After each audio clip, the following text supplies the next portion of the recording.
আসসালামু আলাইকুম। আজকে আমরা আপনাদেরকে একটা হেলদি ব্রেকফাস্টের চিত্র দেখাবো। এই জায়গায় ডিম আছে, ছোলা আছে, বিভিন্ন ধরনের সালাদ আইটেমস আছে, শসা, গাজর, টমেটো, ধনেপাতা, পেঁয়াজ, লেবু। এছাড়া মিক্সড অনেকগুলা বাদাম আছে, কাজু বাদাম, কাঠবাদাম, পেস্তা বাদাম, খেজুর আছে ২ টা, আর সাথে আছে ব্লাক কফি।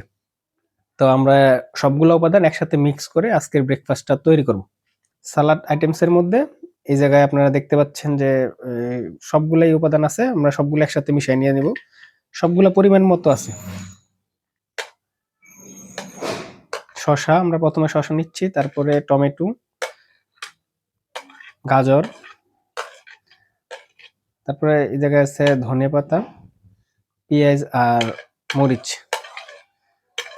সর্বশেষ এগুলা মিশানোর পরে আমরা লেবুর রস দিয়ে দিব। ঠিক আছে, এখন আমরা এই যে আমাদের এই জায়গায় ২ কাপ ছোলা আছে, ছোলাগুলা আমরা এই সালাদ আইটেমস এর সাথে মিশিয়ে নিলাম।